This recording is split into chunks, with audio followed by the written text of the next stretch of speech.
Yeah, hi there. These comments are for Farshad, and I am Michael, the founder, owner, and the materials writer for all of your lessons at the 7-step system to pass the TOEFL IBT. And I think overall you're doing pretty well. I'm in the middle of listening to your diagnostic pretest, right? So, in part A, I do have some suggestions. You might want to write these down. Here are the lessons I think you want to focus on the most. Lesson number 10 and 11. Lesson number 14, 15, and 16. Now specifically with lesson number 10 and 11, generally you understand the sounds, but it's these two, the big E and the big I is in the sounds get, then met. Those two sounds you can probably work on in those two lessons. Again, let, pit, met, lip, bled, sit, den, and hit. Those two particular sounds, you understand generally the A and the E, the longer sounds. So it's those two shorter vowel sounds you can work on a little bit more. So again, that's it. So lesson number 10, 11, 14, 15, and 16. Now I'm going to listen to your response to part B. You're answering some of those questions. So here for part B, actually you have asked 3 questions, which I'm going to answer all of them here. Alright.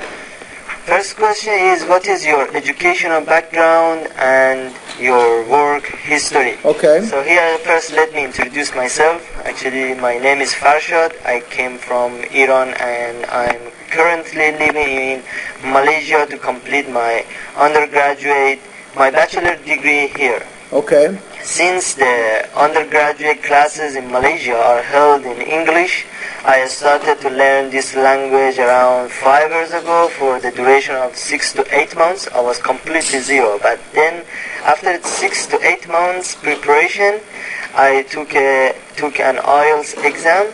Well, I was lucky. I could obtain 6.5 with a 6 in speaking section. Well, how did you do that? Incredible. So in just 6 to 8 months' time, you went from level 0 to getting 6.5 on the IELTS exam. That's incredible. So your English language study was very remarkable. But after that, during these years, I was so busy with my classes. You want to say during these years. Not this year, but these years. So make that sound a little longer. So I couldn't actually improve my English as much as I wanted to be. And now I'm planning to apply. I would say as much as I wanted to, not I wanted to be. I'm planning to continue my master's degree in the United States. Okay. And as you know, most of the university, they want me to have TOEFL scores of 100 plus or have a 7 in IELTS. So that's all for the first question. For the second question, which is why it is important for you to improve your speaking and pronunciation abilities of American English. Alright. As I said, actually I must get the score more than 100 in TOEFL, so I can say that I need to have a 20 plus in a speaking section, and you meant to say you need to have 24 plus in the speaking, but you're not setting your goal right there. I would go, in your opinion, at least 26 points to 30, because you actually have,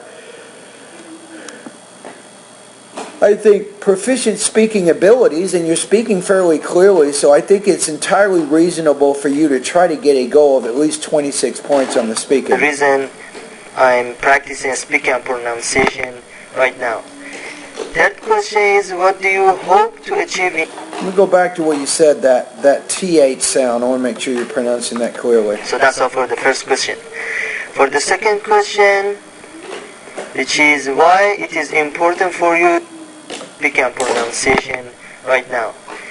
Third question is, what do you hope... Okay, the third question. ...to achieve in this course? Actually, to be honest, my primary goal is to get 100 plus in TOEFL, and that's why I'm studying right now. Okay, so two things. I need to see more emails from you with writing and speaking practice, so that would be one thing that you want to do a little bit more of. So do more writing and speaking practice. That's half of the test. That can definitely help you get higher scores in those areas if you're practicing those two sections of the TOEFL. So thank you very much for listening I'll say thank you very much for listening, not to listening. for my pre-test. Okay, so what do we have? I think overall you're in pretty good shape. Let's take a look at the rubrics here. So I'm going to put you in the low 4 area. So let's say I'm going to put you at about 4.1 out of 7. So overall, you speak fairly clearly. You do have some minor language use issues and things. For example, thank you for instead of thank you to. So that's something you're going to have to work on. So as you're doing your speaking practice, pay attention to the vocabulary and the grammar that you're using, and do more speaking practice. I need to hear from you more often. I think that's going to be a good idea for you. Alrighty, so anyway, as you go through my pronunciation lessons, I recommend, Farshad, that you actually read out loud as I'm teaching the information in those lessons. And that is a good idea. You're practicing what's called tracking, which is a good way to practice your pronunciation. So you're reading slightly behind me, and I think that's pretty much it. All right, so thank you for completing the pre-test.